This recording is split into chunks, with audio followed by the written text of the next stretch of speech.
Now, the National Cohesion and Integration Commission, NCIC, has cautioned leaders over their speeches made in public rallies, even as Azimio la Umoja One Kenya coalition announced enhanced political engagements across the country.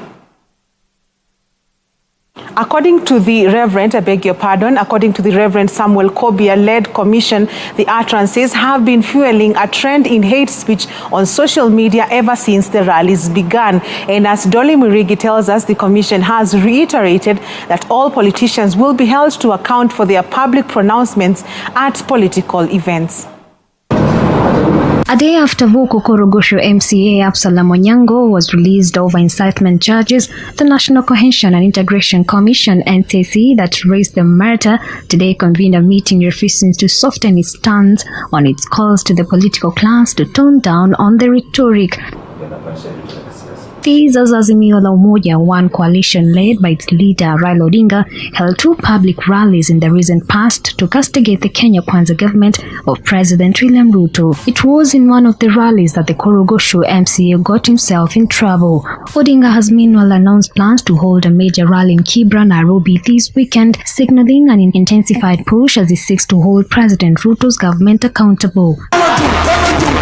Speaking to the press, NCIC chairman Samuel Kobia urged the Azimio leader call off the ongoing political rallies, saying they are contributing to fueling hate speech and keeping the country in a tense mood. Kobia pointed out that the Azimio rallies are only serving to put the country in an election mode at a time when the country is grappling with issues such as the skyrocketing cost of living. Hate speech and ethnic contempt is as a result of the recent political rallies. Consequently, the Commission, together with the other law enforcement agencies, are closely monitoring to ensure Kenyans are not divided along ethnic line and political beliefs.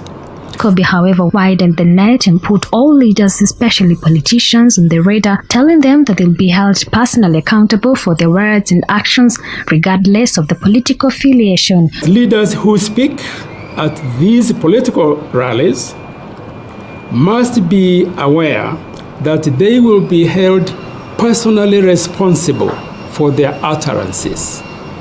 They cannot hide behind the leaders and the organizers of these rallies. That is why any of those who would utter hate speech, incitement, they will be held personally responsible.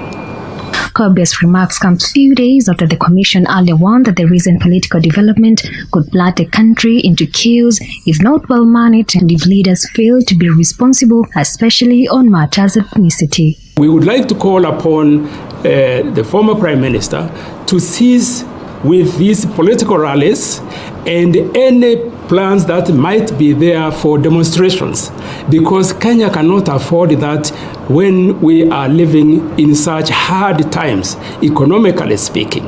And the Kenyans have said, according to the reports that we have and the evaluation, that they wanted to really be left alone to continue with their lives because they did their part. They voted. They elected persons that were candidates in all the positions.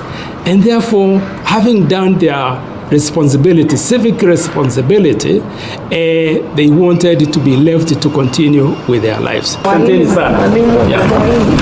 Dolly Mirigi, for Hope TV, Nairobi.